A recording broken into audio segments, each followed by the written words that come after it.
আলোচিত নারী কল্যাণ ফাউন্ডেশন থেকে আলোকিত সম্মানিত পুরস্কার করা হলো স্বপ্ন বুবলিকে এবং তার হাতে তুলে দেওয়া হলো নারী কল্যাণ সম্মানীয় এক অ্যাওয়ার্ড, যা পেয়ে খুশিতে আত্মহারা স্বপ্ন বুবলি। সুপ্রিয় দর্শক, বিস্তারিত জানতে একটা মুহূর্ত না টেনে সম্পূর্ণ ভিডিওটি শেষ পর্যন্ত দেখুন।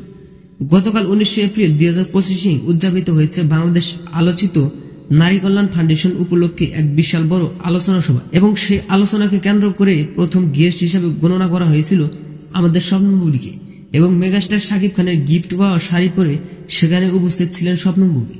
এ সময় বাংলাদেশের অন্যতম কোরিওগ্রাফি গৌতম শাহ বারিশা ও রুনা নাইলা মুন সহ অনেকে উপস্থিত ছিলেন। আলোকিত নারী কল্যাণ সংস্থার থেকে 2025 অ্যাওয়ার্ড হাতে পেয়েছেন খুশিতে আত্মহারা স্বপ্ন বুবলি। তাতে তিনি বন্ধুদের সাথে শেয়ার করতেও এক মুহূর্তে দেরি করেননি। গতকাল বুবলি নিজের ফেসবুক অ্যাকাউন্টে বেশ কিছু ফটো পোস্ট করেন, ক্যাপশন দিয়েছেন থ্যাংক ইউ সো মাচ আলোকিত নারী কল্যাণ ফাউন্ডেশন। এছাড়াও দুর্দান্ত লুকে দেখা গেছে স্বপ্ন বুবলিকে। সুপ্রিয় দর্শক, স্বপ্ন বুবলি আলোকিত নারী কল্যাণ ফাউন্ডেশন থেকে সুন্দর একটি সমর্থন সম্মানের অ্যাওয়ার্ড পেয়েছে। এ বিষয়ে নিয়ে আপনার মতামত জানাতে পারেন নিচে কমেন্ট বক্সে। দেখা হচ্ছে নেক্সট কোনো ভিডিওতে। ততক্ষণ সবাই ভালো থাকবেন, সুস্থ থাকবেন। আল্লাহ হাফেজ।